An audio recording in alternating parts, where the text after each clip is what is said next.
যাচ্ছে আনোয়ার সাহেব। জি জি স্যার, জি জি। স্যার শোনা যাচ্ছে। আলহামদুলিল্লাহ রাব্বিল আলামিন ওয়াসসালাতু ওয়াসসালামু আলা সাইয়্যিদিল মুরসালিন ওয়া আলা আলিহি ওয়া সাহবিহি আজমাইন। আহ, শ্রদ্ধেয় সভাপতি, আহ, প্রধান আলোচক, বিশেষ অতিথিবৃন্দ, অনেক গণ্যমান্য ব্যক্তিবর্গ আছেন। আমি সবাই নাম নিচ্ছি না। মোটামুটি সবাই আজকে উপস্থিত ছিলেন। সবাইকে আসসালামু আলাইকুম ওয়া রাহমাতুল্লাহ। তো আমি খুবই আনন্দিত এবং আমি কখনই মনে করি না যে এই প্রোগ্রামে এসে আমি আপনাদেরকে ধন্য করেছি, বরং আমি নিজে ধন্য হয়েছি।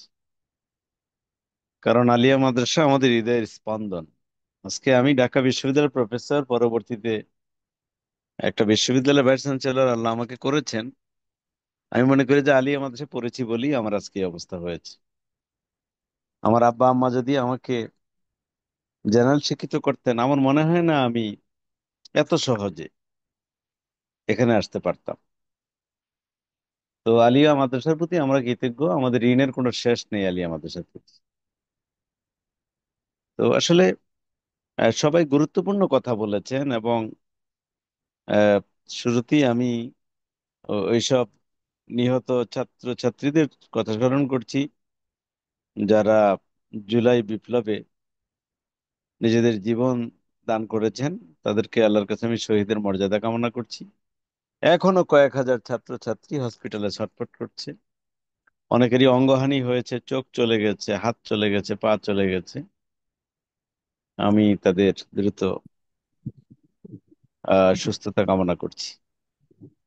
তো আসলে আপনারা যা বলেছেন আমি আপনাদের সাথে শতভাগ একমত। এবং আমি আমার জন্মের পর থেকেই দেখে আসতেছি যে বাংলাদেশের সাধারণ শিক্ষার সাথে মাদ্রাসা শিক্ষার কি বিরাট ধরনের বৈষম্য, আমরা কতটা অবহেলিত। এবং আপনারা এই পরিসংখ্যানগুলো উপস্থাপন করেছেন যে বাংলাদেশে একটা ইবতেদায়ী মাদ্রাসা সরকারি নেই, অথচ হাজার হাজার সরকারি প্রাইমারি বিদ্যালয় আছে। মাধ্যমিক পর্যায়ে একটি মাদ্রাসাও নাই যেটা সরকারি, কিন্তু কয়েক হাজার মাধ্যমিক বিদ্যালয় সরকারি আছে। যাই হোক, তাদের জন্য কত প্রশিক্ষণের সিস্টেম আছে। আমাদের মাদ্রাসা শিক্ষকদের জন্য তো এই সর্বশেষ কিছুদিন আগে গাজীপুরে একটা হলো স্বল্প পরিসরে।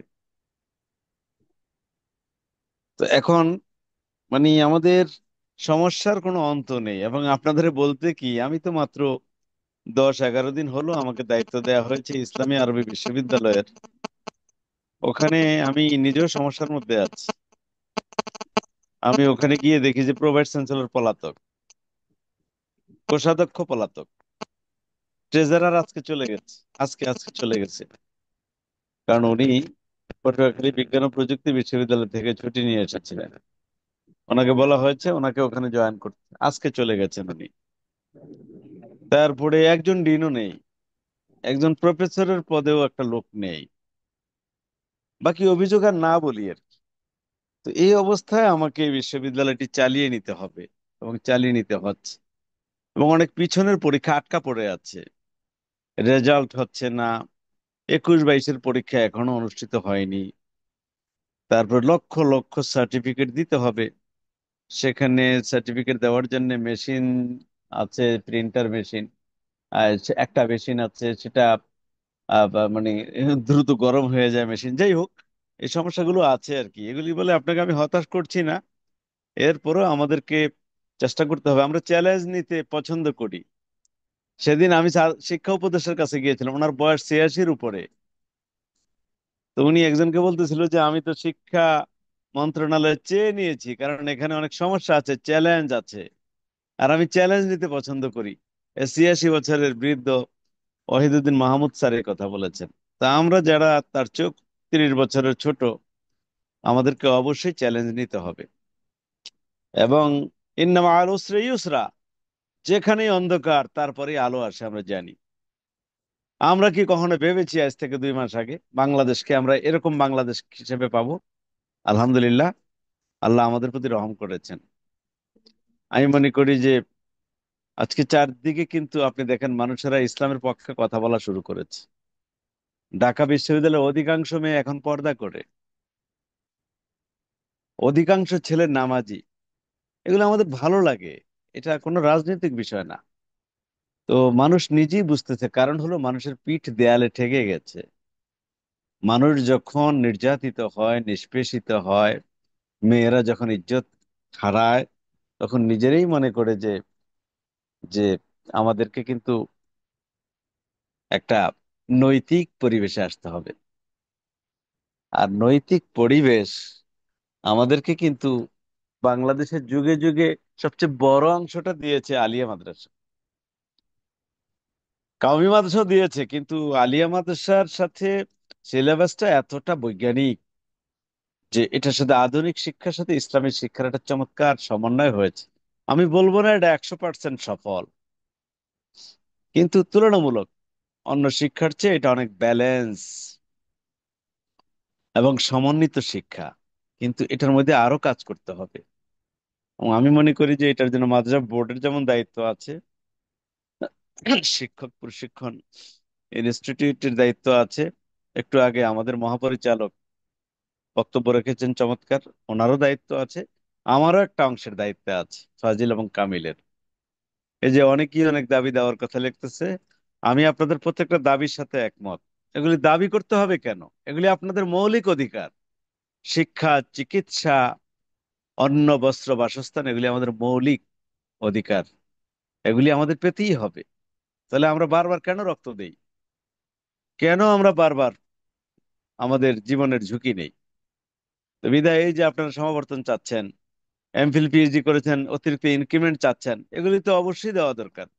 যারা একটা পিএইচডি করলো কষ্ট করে, যারা গবেষণা শিখলো, যারা এমফিল করলো, তাদেরকে আপনি একটু কি পুরস্কৃত করবেন না? তাহলে মানুষ গবেষণায় আসবে কেন? আর এটার জন্য খুব বেশি বাজেট লাগবে তাও তো আমি মনে করি না।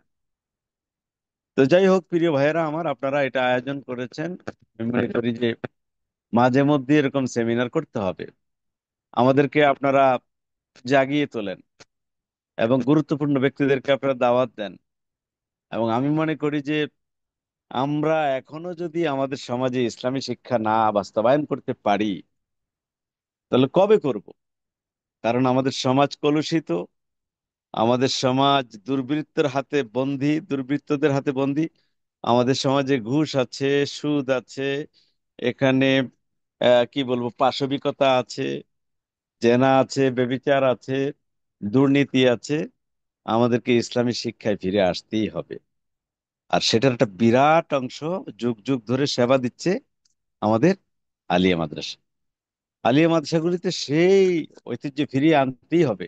এই জন্য আমাদের সবার সমন্বিত কাজ করতে হবে। আমি আলিয়া মাদ্রাসার কথা আসলেই আমার খতিব ওবায়দুল হক সাহেবের কথা মনে পড়ে, মাওলানা মহিউদ্দিন খান সাহেবের কথা মনে পড়ে। আজকে যিনি প্রবন্ধ পড়েছেন, আমাদের ইচ্ছা শাহিদি ভাই, আমাদের ইতিহাস সুন্দরভাবে তুলে ধরেছেন। এবং আকুম আব্দুল কাদের স্যার ছিলেন সম্মানিত, আমাদের অনেক পাবলিক ইউনিভার্সিটি আলিয়া মাদ্রাসা অধ্যক্ষ সাহেবরা ছিলেন। তো সবাই গুরুত্বপূর্ণ কথা বলেছেন, আমি সবার সাথে একমত। আমি আপনাদেরকে একটু রিকোয়েস্ট করবো যে আমার ভাগে যে বিষয়গুলো পড়ে, ফাজিল কামিল মাদ্রাসাগুলো তো আমাদের আন্ডারে, আপনারা যদি লিখিত ব্যাপারগুলো আমার ইউনিভার্সিটিতে পৌঁছান, ইনশাল্লাহ আমি আমার সাধ্য মতো চেষ্টা করব এবং কাজ করব। এটা আমার ইমানি দায়িত্ব, এটা আমার নৈতিক দায়িত্ব, এটা আমার দায়বদ্ধতা আমার আছে, আমি যেহেতু আলিয়া মাদ্রাসায় পড়েছি। এবং আমি ওখানে দাওয়াত খাইতে যাইনি, আপনাদের জন্য কাজ করতে গেছি। আগে দুপুরে এসে বউ বাচ্চার সাথে খাইতে পারতাম, আমার মনে হয় আর জিন্দিগিতে আমি কোনোদিন দুপুরে আমার বাসায় খেতে পারবো না, ওখানে দায়িত্বের কারণে। এবং আপনারা জানেন যে সৎ থাকলে আমার 1 টাকা বেতনও কিন্তু বাড়েনি, শুধুমাত্র আলিয়া মাদ্রাসাগুলো খেদমত করার জন্য আমি ওখানে গেছি। আপনারা দোয়া করবেন আমি যাতে আমার সামর্থ্যের সম্পূর্ণটুকু ঢেলে দিতে পারি, যাতে আলিয়া মাদ্রাসাগুলো একদম আগের ঐতিহ্যে ফিরে আসে। আমরা ছোটবেলায় আলিয়া মাদ্রাসায় পড়েছি, কি প্রতিযোগিতা আমাদের মধ্যে ছিল! আমরা আরবি কবিতার ছন্দ ছন্দে 2 ভাগে ভাগ হয়ে আমরা আবৃত্তি করতাম। আমার কবিতার শেষ অক্ষর দিয়ে আমাদের প্রতিপক্ষ আরেকটা কবিতার লাইন শুরু করত। কি একটা চমৎকার সময় যেত! আমরা মাদ্রাসায় আরবিতে পরস্পর কথাবার্তা বলতাম। আমাদেরও কিন্তু দৈন্য দশা আছে, কোনো সন্দেহ নাই এতে। একজন ভাই এখানে লেখছে বৈষম্যের শিকার, শিকার বানান লেখছে দন্তেস বয়যুক্ত দীর্ঘিকার দিয়ে। এখানে শিকার তো হবে তালবাসরের শিকার, শি কয়কার কারো। বা একটু আত্মসমালোচনার দরকার আছে। আমরা যেসব শিক্ষকের কাছে পড়ছি, এখনকার শিক্ষকরা কি সেই মানের? আমরা বাংলা অনুবাদ বই নিয়ে ক্লাসে যাই, ফাজিল কামেলে ছাত্র নাই, ক্লাস হচ্ছে না। এগুলির জন্য আমাদেরও দায়বদ্ধতা আছে, আমাদেরও আত্মসমালোচনার দরকার আছে। আসুন আমরা আমাদের নিজেদের দায়িত্ব পালনও করি, এবং যাদের এটার প্রতি মানে কমিটমেন্ট থাকা দরকার, যাদের দায়বদ্ধতা আছে, তাদেরকেও আমরা একটু নাড়া দেই। প্রত্যেকের জায়গা থেকে আমরা সোচ্চার হই, আলিয়া মাদ্রাসাগুলিকে আমরা বাঁচাই, আমাদের দ্বীনি শিক্ষাকে আমরা বাঁচাই, এবং যে কোনো মূল্যে আমাদের জীবন দিয়ে হলেও দ্বীনি শিক্ষাকে আমাদের প্রতিষ্ঠা করতেই হবে, নাহলে আমাদের ভবিষ্যৎ শেষ হয়ে যাবে, আমাদের জেনারেশন শেষ হয়ে যাবে। নৈতিকতা যদি না থাকে, তাহলে মানুষের মধ্যে আর পশুর মধ্যে পার্থক্য কি থাকবে? সেই নৈতিক শিক্ষা আলিয়া মাদ্রাসাগুলো যুগ যুগ ধরে দিচ্ছে, সেটাকে আমাদের জাগাতে হবে, নিজেদেরকে জাগতে হবে। আল্লাহ আমাদেরকে কবুল করুন। যারা পার্টিসিপেন্ট এত গভীর রাত পর্যন্ত আছেন, যারা কন্ট্রিবিউট করেছেন, সবার প্রতি আমার অনেক অনেক মমত্ব এবং ভালোবাসা। আমার জন্য দোয়া করবেন, যাতে করে আপনাদের ভাই আপনাদের এই দিনই খেদমত আঞ্জাম দিতে পারে। আসসালামু আলাইকুম ওয়া রাহমাতুল্লাহি ওয়া বারাকাতুহু। ওয়ালাইকুম আসসালাম রহমতুল্লাহি ওয়া বারাকাতুহু। আলহামদুলিল্লাহ, আমাদের কলিজা ভরে গেল স্যার। আপনার কথা শুনে আমরা অত্যন্ত অনুপ্রাণিত হলাম, আমরা আশান্বিত হলাম। ইনশাআল্লাহ আমাদের আলিয়া মাদ্রাসাগুলি আবার